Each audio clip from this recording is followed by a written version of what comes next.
CHAPTER XXI of Napoleon I, An Intimate Biography, by Walter Geer. Is in the public domain. 21. 1815. Waterloo. The reasons for Napoleon's decision to return from Elba were partly personal and partly political. The personal reasons, which have already been alluded to, were the refusal of the Emperor of Austria to allow his wife and son to rejoin him, the failure of the French government to pay his allowance, and the talk at Vienna of removing him to the Azores or Saint Helena. There were also numerous political reasons. The Bourbons, who had "learned nothing and forgotten nothing" during their long exile, were extremely unpopular in France. The king dated his first document from "the 19th year of my reign," as if there had never been a republic and an empire. He restored the white flag, and banished the glorious tricolor which had been borne in triumph to every capital in Europe. He dissolved the Old Guard and formed the Maison du Roi, a corps of 6,000 royalists. The peasants, by far the most numerous class in France, were alarmed at the demands of the nobles and the clergy for the restoration of their lands, which had been confiscated and sold to the people. Moreover, the powers at the Congress of Vienna were quarreling over the division of the spoils, and the former allies seemed on the brink of war. On Saturday, the 25th of February, 1815, at Porto Ferraio, the only subject of conversation was the ball to be given by the Princess Pauline. The Emperor was present that evening, and was full of life. When he left at a late hour, he called Bertrand and Drouot to his room, and informed them of his intention to sail the next night. On Sunday, at 5 o'clock, the little army of 1,100 men received the order to embark on the 6 small vessels which composed the fleet. As had happened so many times before in his career, wind and wave were favorable to Napoleon, and the south wind which bore him to France kept Campbell, the English commissioner, becalmed in the harbor of Livorno. On the afternoon of the 4th day, Napoleon sailed into the Gulf Juan and landed near Cannes. Around the headland to the left was Fréjus, where he had been welcomed home from Egypt, and whence he had sailed for Elba.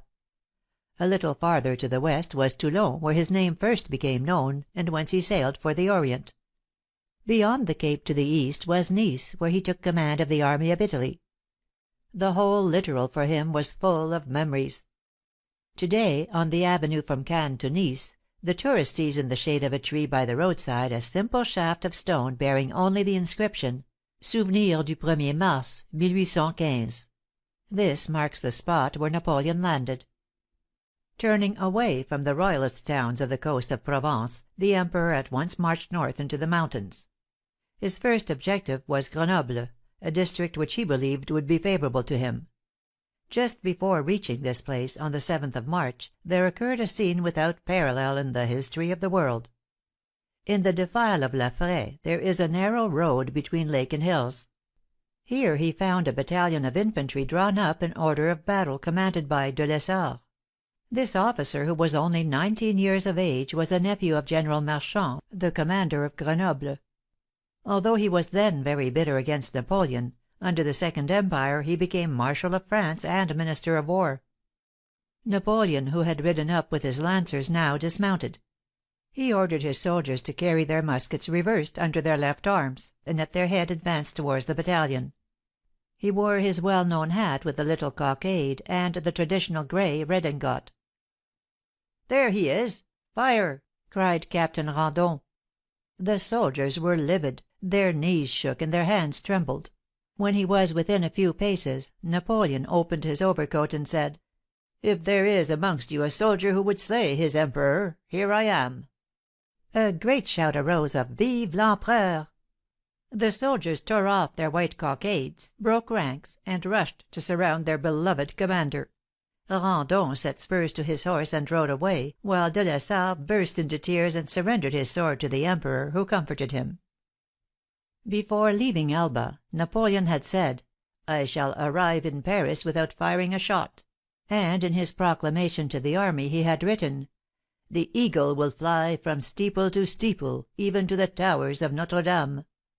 Both of these predictions were verified. From Grenoble to Paris, Napoleon's journey was one long ovation. At Lyons a large force under MacDonald melted away at his approach. Ney, who had promised the king that he would bring Bonaparte back in an iron cage, was deserted by his own soldiers, who left him with the cries of "Vive l'Empereur!" Unable to resist the general contagion, he too went to offer his sword to Napoleon, who received him with open arms. The monarchy fell to pieces like a house of cards. The troops sent to stop Napoleon's march joined his army. A placard was attached to the Vendôme column: "Napoleon to Louis XVIII.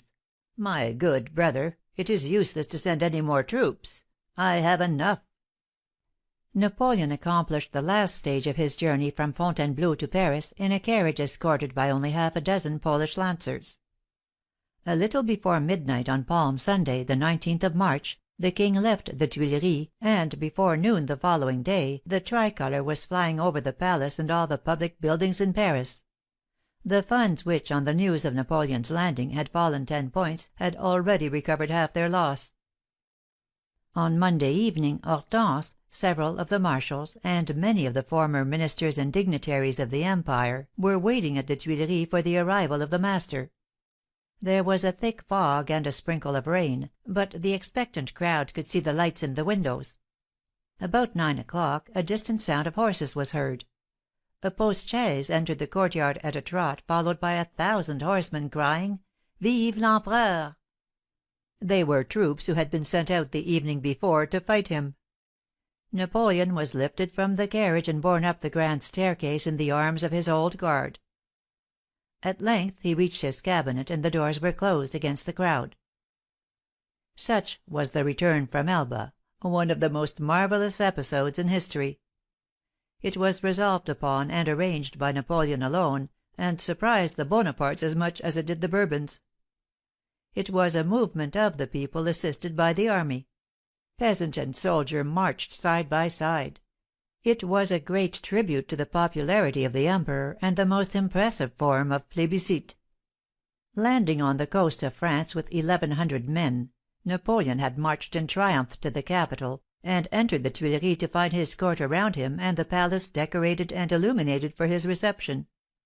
If supreme power is ever to be founded on the basis of a nation's will, no sovereign in history ever had a clearer title to his throne than the right of Napoleon to reign over France.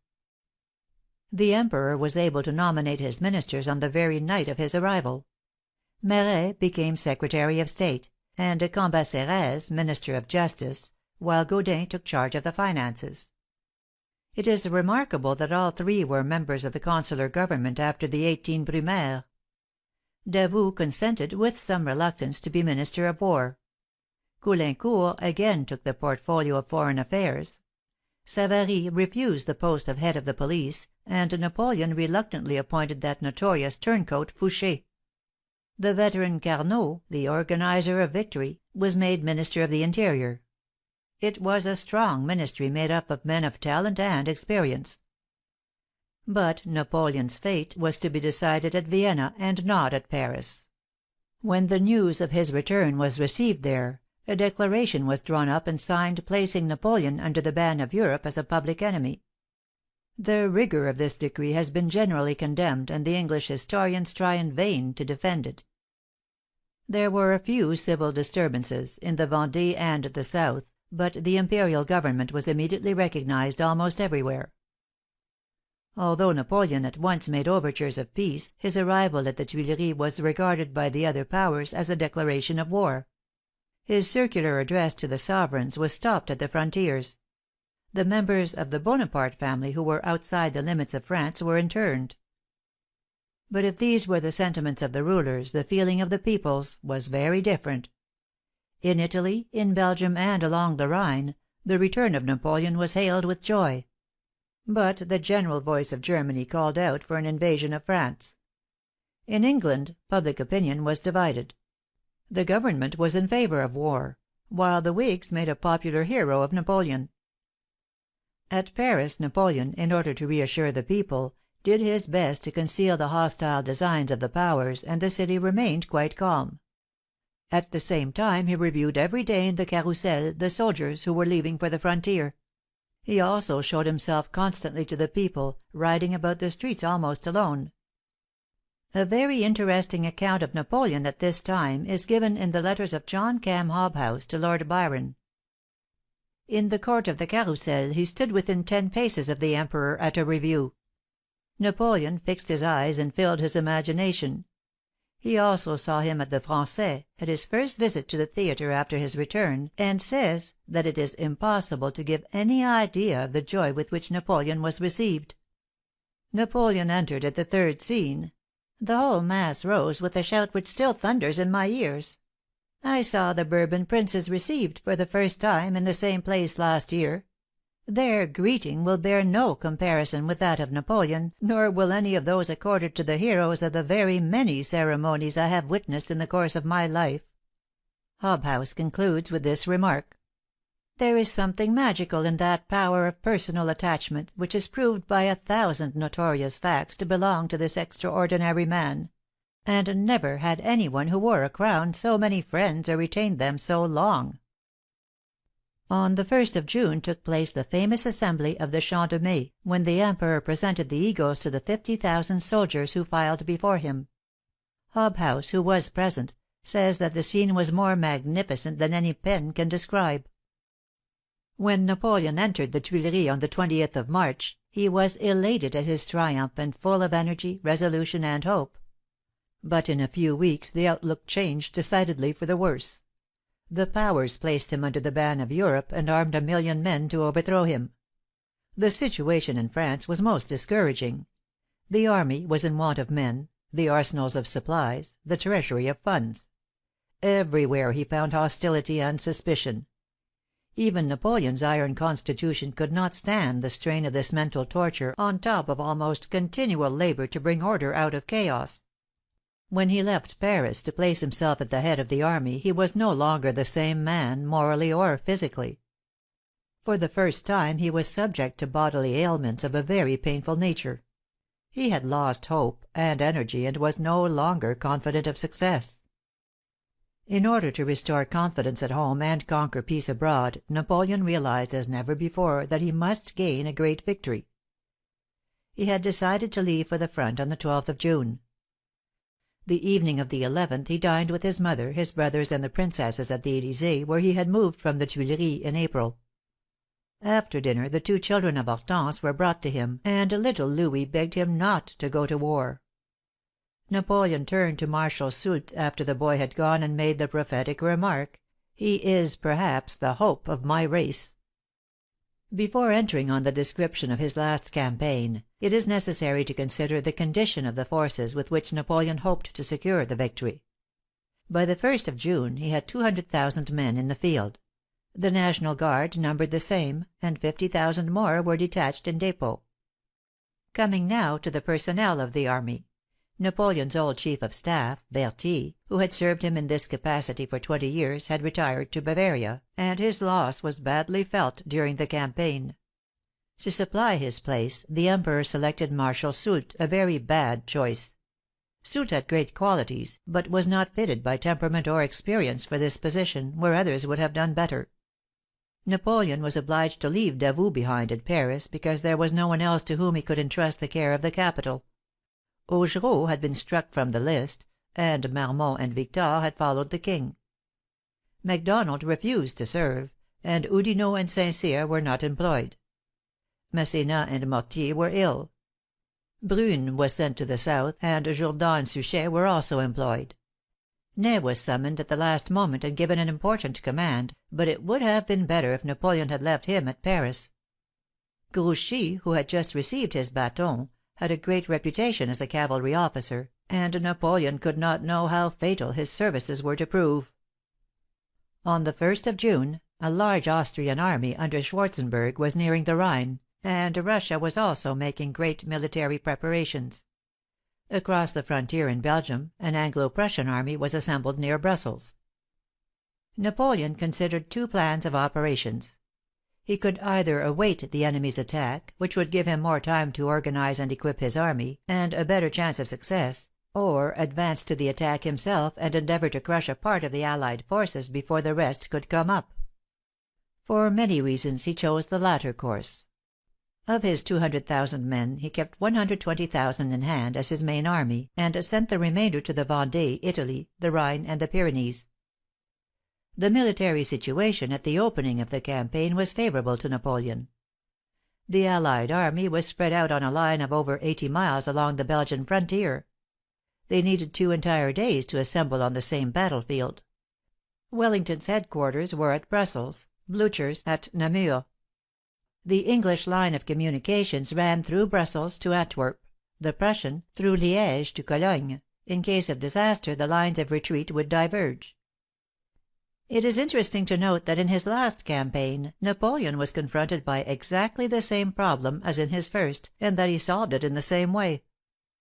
Now, as in 1796, his opponents were superior in numbers, occupied an extended front, and had divergent lines of communications. He decided as before to strike in full force at the point of junction, drive a wedge between the two armies, and throw them back on their respective bases. The plan was a Napoleonic masterpiece, but its execution was far from perfect. Nevertheless it almost succeeded, and was lost but by a few hours' delay. The theatre of the 1815 campaign is bounded on the south by the Sambre from Maubeuge to Namur. About midway between these two places lies Charleroi, where one of the main roads to Brussels crosses the river. 10 miles to the north this chaussee is cut by the paved road which runs from Halle through Nivelles to Namur, and this crossroads is known as Quatre Bras. Ligny lies a mile south of this road, northeast of Charleroi. About 20 miles to the north of Charleroi is the little village of Waterloo, a short 10 miles to the east of which is Wavre. The ground is rolling and mostly open, with country roads running in every direction, and no streams of any importance. All of the operations of the campaign were conducted within the irregular triangle whose apex is Brussels, and the base a line drawn from Mons through Charleroi to Namur. In the early hours of the 15th of June, the French army crossed the Sambre at Charleroi without opposition, and took Wellington and Blucher completely by surprise. The first definite information they received was from Bourmont, the commander of the vanguard of the French right column, who went over to the enemy and betrayed the Emperor's plans. During the day the French left wing under Ney pushed back the enemy's outposts towards Quatre Bras, but failed to reach that point. One corps, under Vandamme, encamped near Fleurus, just south of Ligny, while the Guard and the corps of Gérard and Lobau were near Charleroi. At the same time Blucher took up a battle position near Ligny, and Wellington hurried up reinforcements to his troops at Quatre Bras. These arrangements led to the 2 battles of the 16th. In the battle of Ligny, fought on the 16th of June, Blucher had about 80,000 men against the 70,000 of Napoleon. When the Emperor found the Prussians were in force at Ligny, he sent orders to Ney, and also direct to Erlon, for the first corps to support his frontal attack upon Ligny. But when Erlon did not appear, he finally sent in the Guard, who drove the Prussians from their position. At the same time, Ney had attacked the English at Quatre Bras with Raille's corps.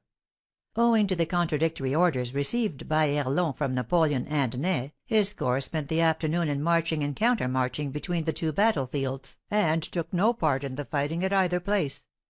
Consequently, Ney was repulsed at Quatre Bras, and Napoleon's victory at Ligny was not decisive.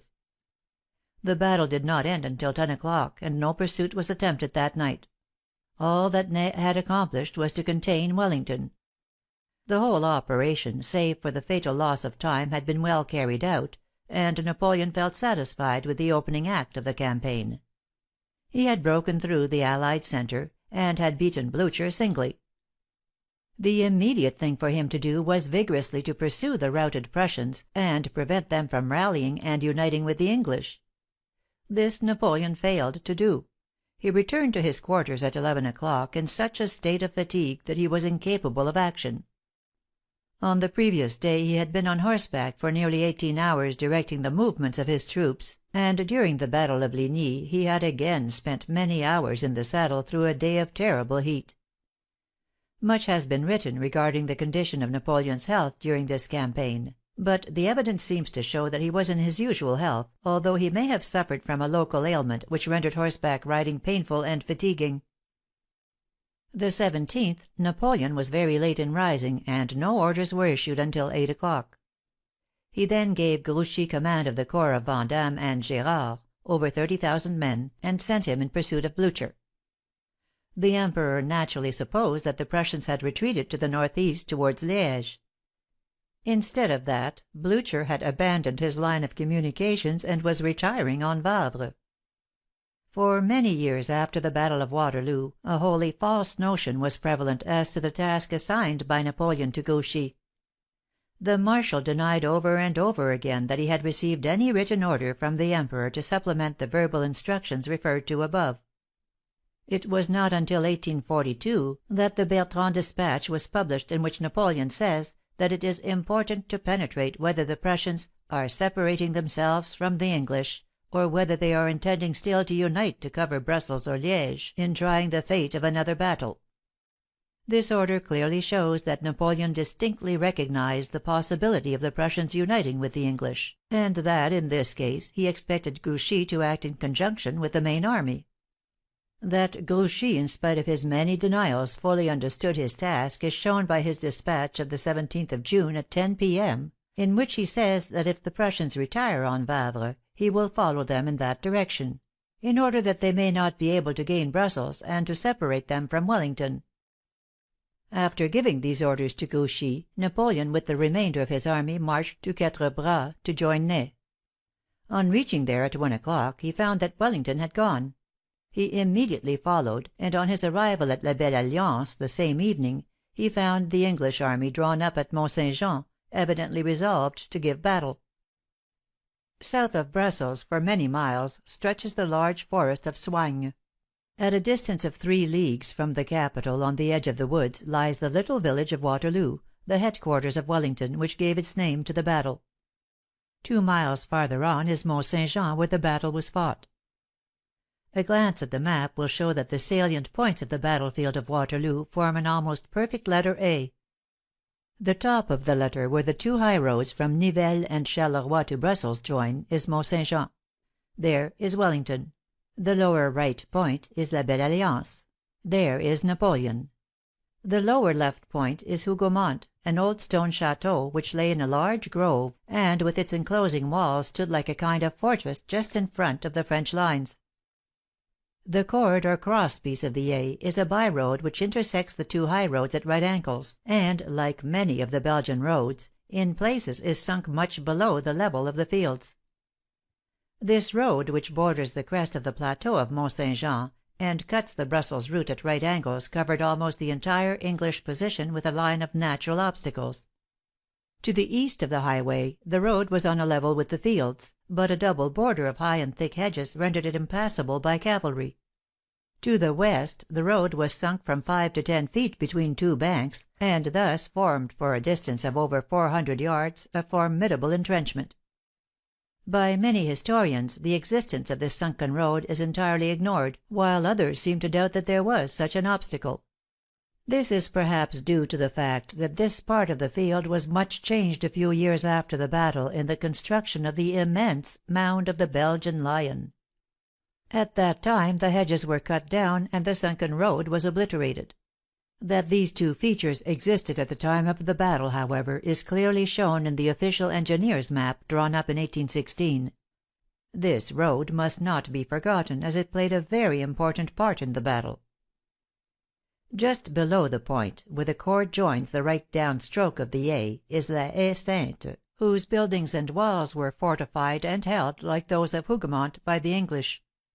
The triangle comprised between the point, the 2 down strokes, and the cord of the A, is the plateau of Mont Saint Jean, the centre of the British line. This plateau in a way dominates the surrounding country, and on its southern slopes was drawn up Wellington's army, numbering about 70,000 men. In its front, along a lower crest less than a mile away, was the army of Napoleon, which was about the same size. Between the plateau on which the 2 armies were posted, the ground is much lower, so that the French had to march uphill to attack. Opposite La Haie Sainte, near the other downstroke of the A, now rises the Mound of the Belgian Lion. The mound is 200 feet in height, and is surmounted by a huge lion cast from the metal of French cannon captured in the battle. In order to build this large mound, many thousand wagon loads of earth were taken from the plateau, and this has much changed the contour of the country, so that at the present time it is not easy to recognize many of the salient points. In the banqueting hall of the old palace of Whitehall in London, now occupied by the Royal United Service Museum, there is a large model of the battle which gives a better idea of the disposition and movements of the forces on the eventful day than an actual visit to the field. Although naturally strong for defensive purposes, the British position was subject to the defect of having its line of retreat along a single narrow road through a dense forest, and in case of defeat the English army would have been practically annihilated. At Waterloo, as in Russia, the Emperor owed his defeat largely to the elements. It was always his habit to begin his battles at daybreak. On the 18th of June, almost the longest day in the year, the sun in this northern latitude rose about 4 o'clock, and the battle, if commenced at dawn, in all probability would have been over and the English army destroyed before noon. But it had rained in torrents the previous night, and the ground was too soft for artillery manoeuvres. Napoleon, who had a large superiority in guns, and who had never forgotten that he was once an officer of artillery, therefore waited until nearly noon for the ground to dry and harden before giving the signal for attack. Although the English made a brave resistance, at 4 o'clock the battle was decidedly going against them. Wellington frequently looked at his watch and "wished to God that night or Blucher would come." At this crisis of the battle, when a decisive French victory seemed certain, the Prussians began to arrive on the field, and the Emperor had to send a part of his reserves to hold them in check. The English army had already begun to fall back, and troops were no longer to be seen on the front of the opposite plateau. Napoleon now decided to make a supreme effort to break the English centre by a charge of the cavalry of the Old Guard. Before giving the order, he once more carefully surveyed the field with his glass. His trained eye noticed a dark line running parallel to the enemy's front, and only a few hundred feet before it. He leaned over in his saddle and asked a question of the Belgian guide who stood beside his horse. The answer was negative.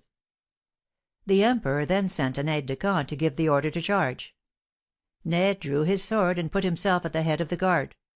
No such sight had been seen since the taking of the great redoubt by the heavy cavalry at Borodino. This magnificent body of horsemen, 6,500 in number, descended the hill at a trot, disappeared in the battle smoke, and then reappeared at the other side of the valley, mounting the hill at full gallop. It seemed as if nothing could resist the impact of this solid mass of men. Suddenly at the right of the line, the front rank tried to pull rein. Arrived almost at the top of the hill, the cuirassiers for the first time perceived between them and the English a deep moat. It was the sunken road. It was a terrible moment, an unlooked for catastrophe. The first line attempted to pull up, but the second line pushed the first, and the third shoved the second. There was no way of holding back. The impetus acquired to annihilate the English crushed the French. When this ditch was full of living men and horses, the rear squadrons passed over their bodies. Nearly a third of one brigade perished in this hole. The negative reply of a treacherous guide to the Emperor's inquiry had brought about this fatality, which perhaps decided the fate of Napoleon.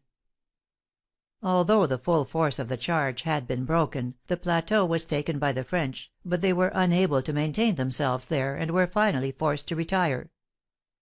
There is little doubt that this charge, but for the catastrophe of the sunken road, would have broken the British centre and decided the battle.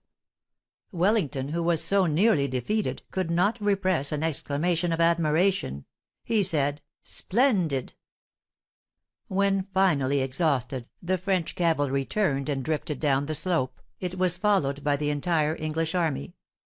The French were becoming demoralized, and Napoleon was obliged to put in his last reserve, the infantry of the Old Guard. The sky had been covered all day. All at once, at this very moment, about 8 o'clock in the evening, the clouds parted in the west, and there appeared the large red ball of the setting sun. It was the rising sun which had greeted Napoleon on the field of Austerlitz. For this last effort, every battalion of the Guard was commanded by a general. When the tall bearskin caps of the grenadiers appeared amidst the gloom of the falling night, the enemy for a moment recoiled at the sight of these veterans of so many wars of the Empire, who never yet had advanced except to victory. Knowing that they were going to die, they still saluted Napoleon as of old, with cries of "Vive l'Empereur!" Although the guard heard the cries of "Sauve qui peut," and saw their fellow soldiers retiring all around them, they continued to advance. They were led by Marshal Ney, the bravest of the brave. After having 5 horses shot under him, he advanced on foot, a broken sword in his hand, crying to the English, "Venez voir comment meurt un Maréchal de France sur le champ de bataille." But in vain. He bore a charmed life. He was to meet his fate from French bullets. Night had now come, and only a few squares of the guard remained. Abandoned by all, terrible in their expiring agony, they still fought on. Austerlitz, Jena, Friedland, Wagram, were dying in them. At 9 o'clock only one square was left at the foot of the plateau of St. Jean. The English, filled with admiration for so much heroism, suspended their fire, and an officer cried, "Brave Frenchmen, surrender!" Cambronne gave the immortal reply, "La garde meurt et ne se rend pas." Says Victor Hugo, "The man who gained the battle of Waterloo was not Napoleon, who was routed. It was not Wellington, giving way at 4, hopeless at 5. It was not Blucher, who took no part in the battle. The man who gained the battle of Waterloo was Cambronne." At the reply of Cambronne, the English officer cried, "Fire!" When the smoke rolled away, nothing was left. Like the fortunes of Napoleon, the Old Guard had passed away upon the bloody field of Waterloo. As the Old Guard went in, Napoleon had started to descend into the valley to share their fate, but 2 faithful aides de camp seized the reins of his bridle and led him like a man in a dream from the field. What was the cause of the downfall of Napoleon? The question has been asked 1,000,000 times, and answered in many different ways. The treason of Bourmont, the incapacity of Grouchy, and the rashness of Ney undoubtedly had much to do with the failure of the campaign. Too much stress has been laid by some historians on the failing health of the Emperor, and the decline in his mental powers, of which there is little evidence. Says Victor Hugo in his splendid sketch of the battle of Waterloo, in the 2nd volume of Les Misérables, "Was it possible for Napoleon to win the battle? We answer in the negative. Why? On account of Wellington? On account of Blucher? No, on account of God. Bonaparte, victor at Waterloo, would not harmonize with the law of the 19th century." Says John Holland Rose at the conclusion of his brilliant Lowell lectures on the "Personality of Napoleon": "In a world which his energies had awakened to full consciousness, such a career could not achieve lasting success. Providence uses such men while they serve its mysterious designs for the uplifting of the race. It casts them aside when their renovating work is accomplished. Napoleon saw not when that time had come. He struggled on towards the Indies, Cadiz, and Moscow as though the new age of nationality had not dawned, and therefore he ended his days at Saint Helena." Says Maréchal Foch in an essay published on the 100th anniversary of the death of Napoleon, "In my opinion, the deep reason for the disaster which overwhelmed him was that he forgot that a man cannot be God; that above the individual there is the nation; that above men there is the moral law; and that war is not the highest goal, since above war there is peace." Napoleon reached Charleroi at 5 o'clock on the morning after the battle. Leaving orders for the army to rendezvous at Laon, he immediately proceeded to Paris, where he arrived early on the 21st, and went to the Élysée. He was completely worn out with fatigue. His brother Lucien advised him to seize the reins of power by a coup d'état, but Napoleon was no longer equal to such a course. He sent his brother with a message to the Chamber of Deputies, asking them to concert measures for the national defence. In the evening Carnot went to the Peers and Lucien to the Deputies to appeal for a united national effort against the powers, but their pleas were of no effect. On the 22nd of June, under the advice of his ministers, Napoleon took the final act of his official career, and abdicated in favor of his son. But the Deputies refused to recognize Napoleon II, and at once appointed an Executive Commission of 5 members, of which Fouché, was chosen President. CHAPTER XXII.